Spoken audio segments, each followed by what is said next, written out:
మీ పిల్లలు మంచోళ్ళు అనుకోండి సార్, మీరు ఇచ్చే డబ్బు మీద వాళ్ళు పెద్ద ఇంట్రెస్ట్ చూపించారు. అదే చెడ్డవాళ్ళు అనుకోండి, మీరు ఇచ్చిన డబ్బు ఎక్కువ కాలం మిగిల్చారు. అలా సంపాదించిందంతా వేస్టే.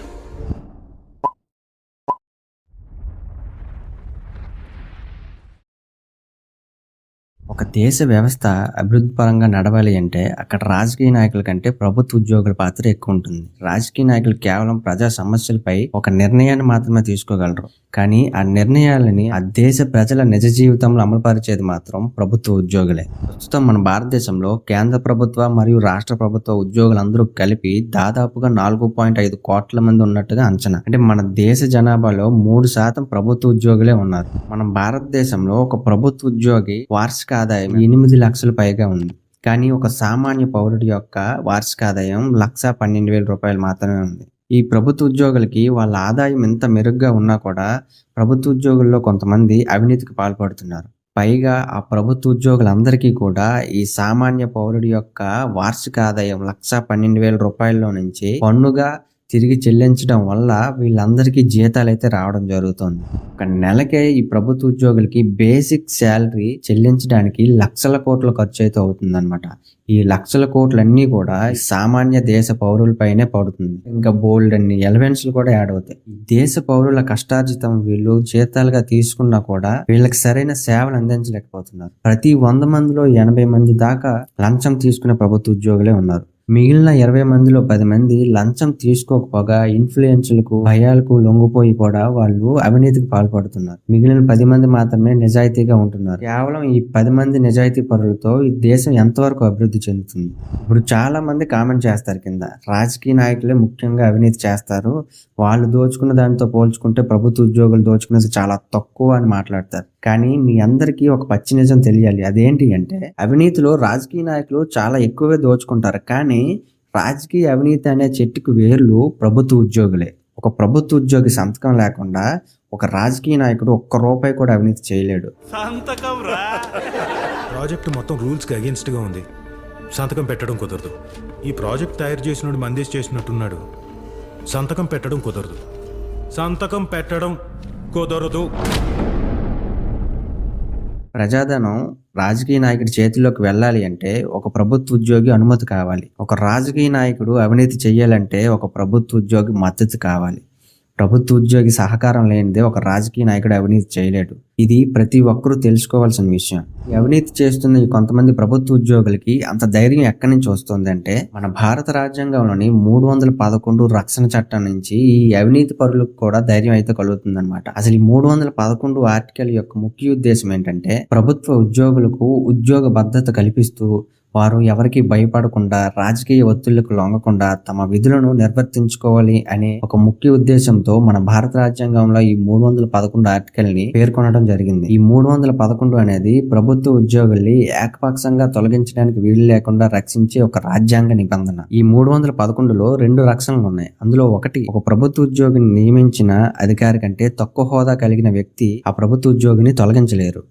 2, ఆ ఉద్యోగిని తొలగించే ముందు ఆ ఉద్యోగిపై వచ్చిన ఆరోపణలను ఆ ఉద్యోగికి తెలిపి వాటిపైన తిరిగి తనకి సమాధానాన్ని చెప్పుకునే అవకాశాన్ని కల్పించిన తర్వాత ఆ ఉద్యోగిని తొలగించడం లేదా హోదా నుంచి తగ్గించడం అనేవి చేయాలి. కానీ ఈ 311లోని 2 విచారణ నిబంధనలు కొన్ని పరిస్థితుల్లో వర్తించవు. అవి ఏంటి అంటే 311లోని 2A, దీని ప్రకారం ఒక ప్రభుత్వ ఉద్యోగి కోర్టులో నేరారోపణపై దోషిగా నిర్ధారించబడినప్పుడు, అనగా ఉదాహరణకు ఒక క్రిమినల్ కేసులో దోషిగా పరిగణించబడినప్పుడు ఈ ప్రకారం విచారణ జరపడం సహేతుకంగా సాధ్యం కాదు అని సంబంధిత అధికారి భావించినప్పుడు ఆ కారణాలను లిఖితపూర్వకంగా నమోదు చేయాలి.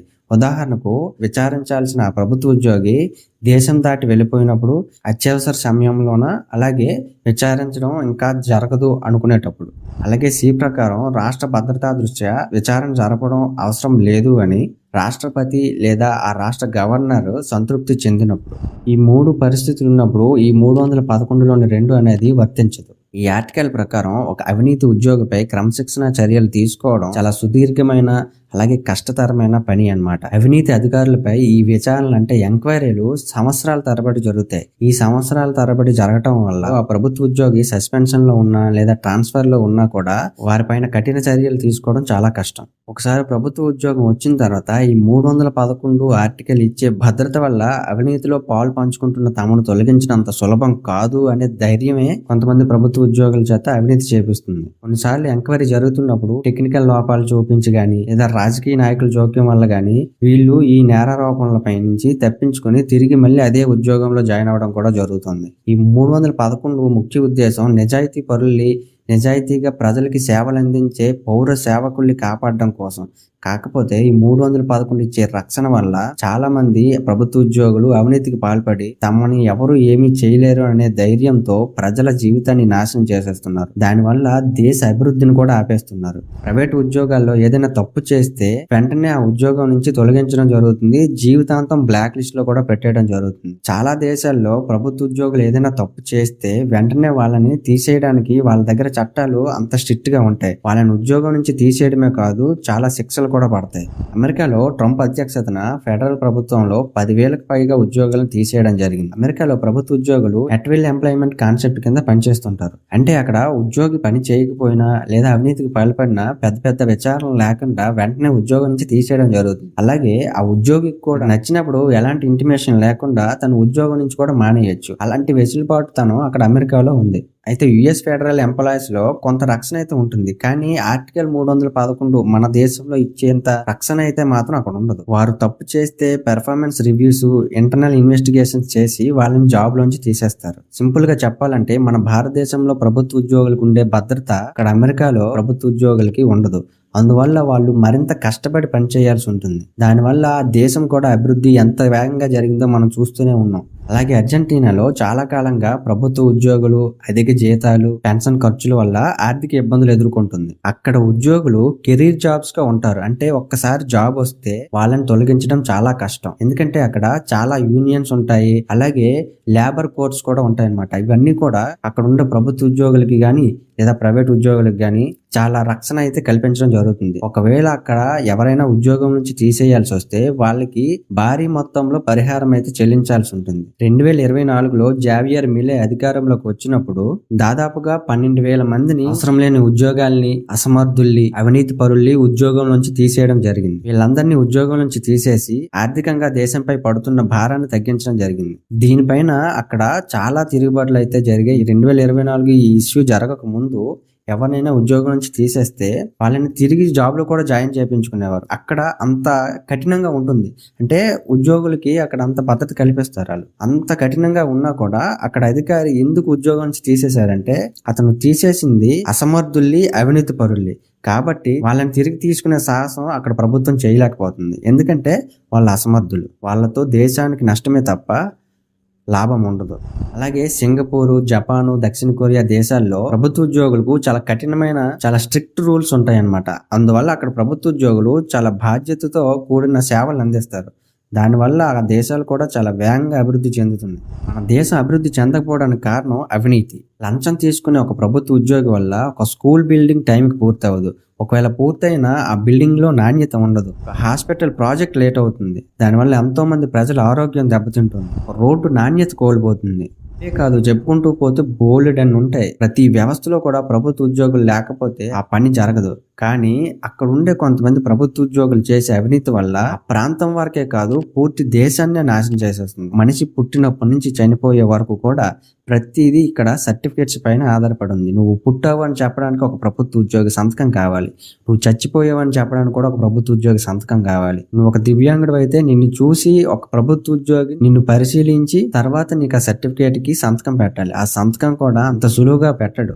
అదే ఒక సామాన్యుడు ఒక వ్యాపారం పెట్టాలి అనుకుంటే లైసెన్స్లు, పర్మిట్లు, ఇన్స్పెక్షన్స్, అలాగే ఒక ఆఫీస్ కాకపోతే ఇంకో ఆఫీస్, ఇలా తిప్పి చివరికి పని అయితే జరగదు. మొదలు పెట్టక ముందు అప్పుల పాలైపోతున్నాడు. చాలా మంది తిరిగి మళ్ళీ మనం ఈ వ్యాపారం ఎందుకు పెట్టాం అనుకుంటున్నారు. అలాగే ఒక చిన్న టీ కొట్టు పెట్టాలన్నా కూడా ఫుడ్ లైసెన్స్ అవసరం ఉంటుంది. కానీ ఈ ఫుడ్ లైసెన్స్ కోసం మనం కనుక అప్లై చేసుకుంటే మనం ఫార్మాలిటీస్ ఇవ్వకపోతే మనకు ఆ లైసెన్స్ అయితే వచ్చే పరిస్థితి లేదు. ఒక ఫుడ్ లైసెన్స్ అధికారి లంచం తీసుకుని లైసెన్స్ ఇష్యూ చేస్తే మార్కెట్ లోకి కల్తీ ఆహారం అయితే వస్తుందన్నమాట. ఆ కల్తీ ఆహారం వల్ల మన ఆరోగ్యమే పోతుంది. దానివల్ల దేశంలో పౌష్టికాహార లోపం వస్తుంది. దేశ ప్రజల ఆరోగ్యమే నాశనం అయిపోతుంది. ఒక పోలీస్ లంచం తీసుకుంటే తప్పు చేసిన వాడు బయట తిరుగుతాడు, అమాయకులు బాధింపబడతారు, క్రైమ్ రేట్ పెరిగిపోతుంది, శాంతి భద్రతలు దెబ్బతింటాయి. కొంతమంది పోలీసులు చేసే అవినీతి వల్ల పోలీస్ వ్యవస్థ పైన చాలా మందికి నమ్మకం అయితే పోతుంది అనమాట. అలాగే ఒక ట్రాఫిక్ పోలీస్ 500 రూపాయల లంచం తీసుకొని అర్హత లేని వ్యక్తిని రోడ్డు పైన అనుమతిస్తే ఆ వ్యక్తి వల్ల అమాయకుల ప్రాణాలు పోతాయి. 500 రూపాయల లంచం వల్ల ఒక కుటుంబం కన్నీళ్లు పెట్టే పరిస్థితి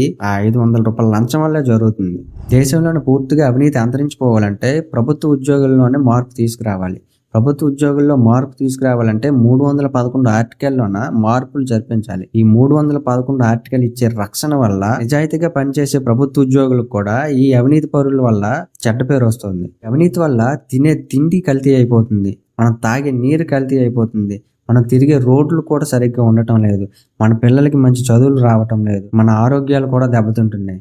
వీటన్నిటికీ గల కారణం అవినీతి. ఈ 311 ఆర్టికల్ ఇచ్చే రక్షణ అనేది కేవలం నిజాయితీ పౌరులకి, దేశ పౌరులకి మాత్రమే చెందేలా కఠిన చర్యలు తీసుకొని 311 రక్షణ చట్టంలో మార్పులు ఖచ్చితంగా జరిపించాలి. లేకపోతే దేశంలో అవినీతి అనేది అంతరించదు. ఈ అవినీతి కనుక ఇలాగే కొనసాగితే మన దేశం ఎప్పటికీ కూడా అభివృద్ధి చెందదు. అవినీతి ఆగితేనే రైతులు, విద్యార్థులు, సామాన్య వ్యాపారులు, సామాన్యులు అందరికీ న్యాయం జరుగుతుంది, దేశ అభివృద్ధి జరుగుతుంది. అంటే 311 ఆర్టికల్లో మార్పులు రావాలి. మన మోడీ గారికి ఖచ్చితంగా ధైర్యం అయితే ఉందన్నమాట. ఈ 311 ఆర్టికల్ని రద్దుపరచడం జరగదు, కానీ 311 ఆర్టికల్లో ఖచ్చితంగా మార్పులు అనేవి తీసుకొస్తారు. మార్పులు వస్తే గానీ ఈ ప్రభుత్వ ఉద్యోగుల్లో అవినీతికి పాల్పడే వారికి భయం రాదు, జవాబుదారీతనం రాదు. అసమర్థుల్ని, అవినీతి పరుల్ని మన దేశ వ్యవస్థల నుంచి తొలగించాలి. అవినీతికి పాల్పడే ప్రభుత్వ ఉద్యోగులు మన వ్యవస్థలో ఉన్నంత కాలం మన దేశం అభివృద్ధి చెందదు. దీనికి ఖచ్చితంగా మోడీ గారు అడుగు ముందుకే ఉంటుంది, చర్యలు అయితే తీసుకోవడం జరుగుతుంది. ఇప్పుడు దేశంలో ఈ 311 ఆర్టికల్ పైన చర్చలు చాలా తీవ్ర స్థాయిలోనే జరుగుతున్నాయి. 311 ఆర్టికల్ని కాపాడుకోవాల్సింది ప్రభుత్వ ఉద్యోగులే. వారికి ఆ రక్షణ లేకపోతే రాజకీయ నాయకుల చేతిలో కీలు బొమ్మలు అయిపోతారు. కాబట్టి దీన్ని కాపాడుకోవాల్సింది మీరే. దాన్ని కాపాడడానికి మీరు లంచం వద్దు అని మీరు చెప్తే చాలు, దేశం మారిపోద్ది. ప్రతి ప్రభుత్వ ఉద్యోగికి కూడా జవాబుదారీతనం రావాలి. ఎందుకంటే జవాబుదారీతనం లేకపోతే ఖచ్చితంగా వాళ్ళకి ఈ రక్షణ వల్ల వాళ్ళకి ఒక గర్వం అయితే పెరిగిపోతుంది. ఎవరికి? నిజాయితీ పరులకు కాదు, అవినీతి చేసే కొంతమంది ప్రభుత్వ ఉద్యోగులకి. ఫ్రెండ్స్, దీనిపైన మీ అభిప్రాయం ఏంటి అనేది కింద కామెంట్లో చెప్పండి. అలాగే ఈ వీడియో నచ్చితే లైక్ చేయండి, అలాగే మన ఛానల్కి సబ్స్క్రైబ్ చేసుకోండి. నేను నెక్స్ట్ వీడియోలో ఈ 311 ఆర్టికల్లో ఎలాంటి మార్పులు చేస్తే మన దేశానికి మంచి జరుగుతుంది, ఈ ప్రభుత్వ ఉద్యోగుల్లో జవాబుదారీతనం వచ్చి నిజాయితీగా పనిచేస్తారు అనే దాని గురించి నేను చాలా క్లియర్గా ఒక వీడియో చేస్తాను. And thank you. జై హింద్.